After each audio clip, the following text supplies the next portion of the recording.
Si vous avez cliqué sur cette vidéo, c'est parce que vous avez enfin envie de comprendre quels sont les impacts du cheat meal sur votre santé, sur votre mental. Donc on va aborder chaque point aujourd'hui ensemble et voir un petit peu quels impacts ça a sur votre corps et est-ce qu'ils sont bons ou mauvais au final. Donc installez-vous, on est parti, let's go! Bonjour à tous, j'espère que vous allez bien, je suis très heureux de vous retrouver pour la deuxième fois cette semaine. Aujourd'hui, on a un tout autre sujet, un petit peu plus sérieux, on va être que nous, tu vois, vous et moi. Et du coup, on va parler du cheat meal, ce fameux cheat meal qui est tant adulé en musculation. Avant de commencer, je vous invite juste à liker la vidéo, à vous abonner si le contenu vous plaît. Merci beaucoup pour ça. Et si vous voulez vous renseigner sur du coaching ou me suivre sur Instagram, les liens sont en bio. C'est gratuit, vous n'avez rien à faire. Juste, vous pouvez jeter un coup d'œil pour me connaître un peu mieux et voir ce que je propose. Merci. Derrière ce grand nom qui est le cheat meal, qu'est-ce que c'est? D'où ça vient? Ça vient tout simplement des bodybuilders qui étaient en prépa. Ils avaient une diète hyper restrictive et à la fin de leur diète, à la fin de leur échéance, de leur prépa, etc., ils avaient ce qu'on appelle le cheat meal, où on les voyait manger tout et n'importe quoi, des pizzas, des burgers, mais à gogo. On a tous cette image du cheat meal où c'est de la malbouffe à profusion, jusqu'à s'éclater le ventre. Et nous, en tant que pratiquants lambda, on a amené en fait ce cheat meal à nos besoins en disant on attend absolument le cheat meal du samedi soir parce que c'est vraiment c'était la carotte au bout du bâton en fait. Sauf que si on doit remettre les choses dans l'ordre, le cheat meal à la base des bases, il est fait pour relancer son métabolisme. Donc on va en discuter un petit peu plus tard. Le métabolisme c'est quelque chose d'assez vague et donc on va essayer de rentrer un petit peu plus dans le sujet.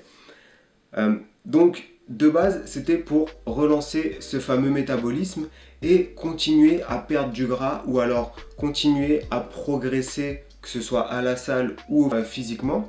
Peut-être quand on sentait qu'on avait un coup de mou, ce cheat meal pouvait recharger les batteries, recharger les stocks de glycogène et du coup qu'on se retrouve à nouveau performant à la salle de sport après une phase où on a moins mangé et donc du coup où on a un petit peu moins de force. Au-delà de tout ça, moi je vais juste vous dire ce que c'est pour moi un cheat meal aujourd'hui et pourquoi on l'utilise, c'est tout simplement dans la tête. Parce que la majorité des personnes ont une diète beaucoup trop restrictive et ils utilisent ce cheat meal, comme je vous le disais, comme la carotte au bout du bâton, où toute la semaine on va avoir une diète archi restrictive, zéro écart, pour certains même pas de glucides. Si vous me suivez depuis un moment, vous savez que pour moi les diètes sans glucides c'est une aberration. Et en fait c'était le moyen de se priver, on va utiliser les mots, de se priver pour que à la fin de la semaine on puisse se lâcher. Le problème il est là. On s'est privé pendant 5 jours, imaginons, donc du lundi au vendredi, et le samedi on a ce fameux cheat meal. Sauf que lorsqu'on s'est privé depuis 5 jours à rien manger, ou à manger très peu, et à imaginer, à même en rêver pour certains la nuit, le moment où ce cheat meal arrive, en fait, vous ne pourrez même plus vous retenir. Et on l'a tous déjà fait, mais acheter tout et n'importe quoi, acheter des pizzas, des glaces, des gâteaux, tout et n'importe quoi, mais vraiment, mais que de la junk food, qui est bourré de sucre, bourré de graisse, bourré de sel. Et on sait que sucre, graisse et sel, c'est le combo fatal, que ce soit pour notre corps. Et surtout, notre cerveau, il adore ça. Notre cerveau est addict à ce combo-là. Vous lui donnez ça, lui, il est au top du top. Et l'addiction vient très vite. Donc ce fameux cheat meal, il devait être de base quelque chose pour relancer le métabolisme. Et il s'est transformé en fait juste en une façon de se satisfaire mentalement avec que de la junk food, alors que de base c'était plutôt un rebond glucidique. Il ne faut pas prendre en exemple les bodybuilders américains, c'est leur métier, il y a d'autres paramètres à côté, il ne faut pas remettre leur style de vie au nôtre. Et c'est là où je veux en venir, c'est que faire un rebond glucidique, d'accord, manger et se faire plaisir, d'accord, mais tout défoncer avec que des mauvais aliments, là c'est pas bon. Et si on doit parler uniquement de progrès physique, ce fameux cheat meal où vous mangez 3000 calories en un seul repas, il va tout simplement être délétère pour votre aspect physique et même pour tout ce qu'il y a dans votre corps, pour toutes les enzymes, les hormones, votre système digestif. En général, on a mal au ventre après un cheat meal, on va pas se cacher. On a mal au ventre, on se sent pas bien, on a soif, on est lourd et on sent vraiment que c'est pas bon pour notre corps. Alors pourquoi l'infliger un si gros surplus calorique avec que des mauvais aliments alors qu'on sait très bien que c'est mauvais? Je vais vous donner la réponse, c'est juste pour se satisfaire dans la tête. Parce que aujourd'hui, on voit que de la malbouffe, c'est ça qui est mis en avant, que ce soit à la télé, que ce soit les pubs dans la rue. En fait, bien manger et être un bon vivant, c'est tout simplement manger des pizzas, des hamburgers, boire du coca. Ça, c'est la vraie vie pour la majorité des gens. Tu vois, ça, c'est la vie. Je suis pas d'accord avec ça. Ça, c'est tout simplement la société qui veut nous mettre ça dans la tête. Et c'est ça qui crée des troubles. Ces troubles-là qu'on appelle des TCA, donc des troubles du comportement alimentaire. J'en ai eu et j'en ai encore, mais je me soigne doucement. Je pense qu'on n'en sort jamais vraiment des TCA. C'est tout simplement donc le fait d'avoir un rapport avec la nourriture difficile, d'avoir du mal à gérer, d'avoir du mal à ne pas se jeter sur les aliments, comme je vous ai dit, sucrés, gras et salés. Donc ces fameux TCA qui, disons-le, pourrissent la vie d'énormément de monde. C'est un petit peu inexplicable, mais ça nous pourrit un petit peu la vie tout le temps. Dès qu'on doit manger, dès qu'on doit sortir, nous on pense qu'à manger. On pense qu'à l'alimentation, qu'à notre trouble à l'alimentation, ce qui peut entraîner un mal-être, des dépressions, une surintensité de sport et une sous-alimentation. Et ce combo-là, en fait, fait que vous n'aurez jamais les résultats physiques que vous espérez. Parce que vous allez trop peu manger, vous entraîner beaucoup trop, épuiser votre corps, épuiser votre système. Et vous aurez le moral dans les choux, les hormones à ras les pâquerettes, avec des carences de partout. Votre corps va se mettre en pause, le métabolisme va ralentir, etc.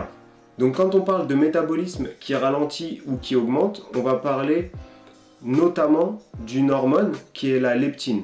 Donc c'est l'hormone de la satiété. En gros, c'est elle qui vous donne le signal comme quoi vous êtes rassasié. Mais elle a aussi un rôle majeur dans l'équilibre des graisses corporelles et de l'organisation de la consommation d'énergie que vous apportez via l'alimentation. En gros, vous lui apportez de l'énergie et c'est elle qui gère de distribuer l'énergie où il faut. Les gens en surpoids ou en obésité morbide ont un taux de leptine complètement déréglé, ce qui fait que leur corps il va plus savoir comment gérer tout ça. Ces personnes-là vont avoir tendance à prendre du poids, ils seront jamais rassasiés, donc ils vont manger trop. Leur corps ne va plus métaboliser les graisses, à utiliser les graisses comme carburant. Et vu qu'elles sont en surplus calorique, ce qui se passe, c'est que leur corps n'utilise plus les graisses en stock, mais rajoute du stock de plus en plus.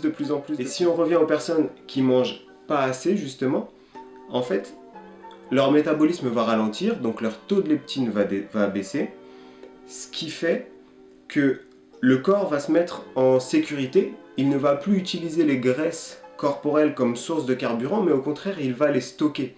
Il sent qu'il est en danger, donc le corps va stocker et c'est là où on en arrive justement à ce qu'on appelle un métabolisme bloqué, c'est-à-dire à une diète à 600-800 calories où on ne perd pas de graisse parce que, encore une fois, votre corps stocke ces graisses-là pour assurer les fonctions vitales, pour rester en vie tout simplement, il se met en sécurité. Donc si on en revient un petit peu au cheat meal à proprement parler, si vous êtes en restriction calorique et que vous attendez ce samedi soir ou ce samedi dans la journée, ce dimanche, pour exploser le nombre de calories, vous n'aurez pas les gains que vous espérez avoir, tout simplement parce que vous allez vous mettre vous-même des bâtons dans les roues avec une diète beaucoup trop restrictive.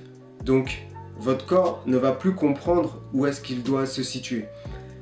Un coup, vous lui donnez trop peu, donc lui, il amorce cette phase de perte de graisse, etc. À la fin de la semaine, vous êtes fatigué parce que vous n'avez pas assez mangé. Vous lui apportez une dose massive de calories. Donc lui, ce qu'il fait, c'est qu'il garde tout pour lui. Et la semaine, vous allez reprendre. Vous allez rediminuer doucement, doucement, doucement. Et le week-end, vous allez repartir. Hop, votre corps va tout prendre. Et c'est pas le meilleur moyen.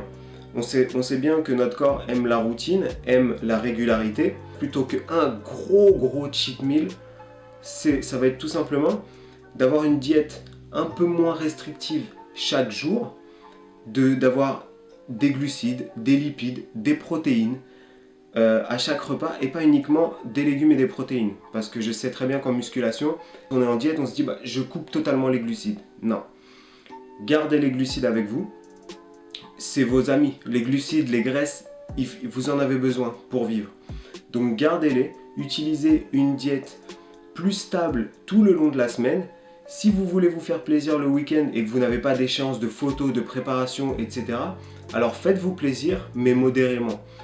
Si vous voulez aller au restaurant en famille ou avec des amis et manger une pizza, mangez votre pizza. Mais il y a une différence entre manger une pizza le soir au restaurant et manger un apéro avec de l'alcool, des chips, des cacahuètes à profusion.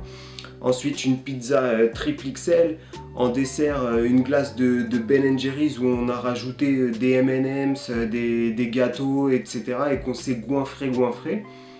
Il y a une différence. Donc si je devais vous donner un conseil, c'est garder une alimentation plus élevée en calories tout le long de la semaine. Faites-vous plaisir avec, si vous voulez, un petit peu de junk food. On est tous humains, on a tous besoin de se faire plaisir avec des aliments qui sont pas diète et healthy. Et on va pas se mentir que ça fait plaisir de manger du chocolat, de manger des gâteaux et tout ça, mais encore une fois, avec modération, c'est toujours la même chose. C'est ne mangez pas tout en un seul repas, parce que l'aspect du cheat meal, c'est ça aussi, c'est que vous vous dites je suis autorisé là, lors de ce repas, c'est juste ce repas-là où je suis autorisé à manger tout ce que je veux. Et du coup, vous allez vraiment vous goinfrer pour vous frustrer derrière. On sent très bien que c'est pas la bonne solution. Vous allez attendre qu'une seule chose, ça va être ce fameux repas où vous pouvez tout défoncer.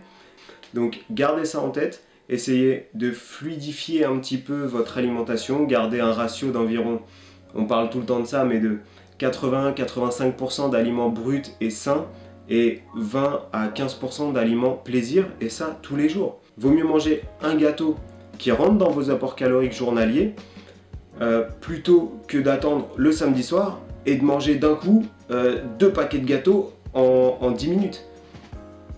Votre diète de tous les jours doit vous faire plaisir, vous ne devez pas créer une frustration. Alors certes, si vous avez une échéance, quand on a une prépa, rien n'est dû au hasard, on ne peut pas se permettre d'avoir un gâteau. On sait que c'est sur du court terme, on sait que je parle d'une prépa de bodybuilding par exemple. Quand les personnes montent sur scène, elles ne sont pas en bonne santé. Elles ne peuvent pas garder cette shape là, cette forme là toute l'année. Et pour essayer d'être le plus stable possible, essayez de manger à des heures régulières, de dormir à des heures régulières. Sachez que tout ça, l'alimentation, etc. va jouer un rôle sur votre sommeil, donc sur votre récupération, sur votre faculté à pouvoir vous entraîner plus souvent, à pouvoir vous entraîner plus fort, à la perte de graisse. Tout est lié. Tout est lié.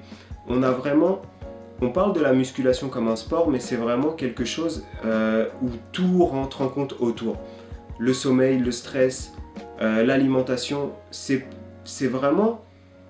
un sport de pro au final pour des personnes lambda. C'est là où ce sport est difficile. C'est que, comme on dit tout le temps, c'est un lifestyle et il faut juste trouver celui qui est adéquat pour vous, votre alimentation qui vous fait plaisir, qui vous convient. Vous n'aurez plus jamais besoin de faire un cheat meal. Manger de la junk food de temps en temps, pourquoi pas, mais plus de gros cheat meal. Oubliez ça de vos têtes. Je vais juste conclure avec les habitudes de votre cerveau. Sachez que votre cerveau a besoin en moyenne de 21 jours pour créer une habitude. Donc certes, au début, c'est difficile, mais c'est qu'une question de temps.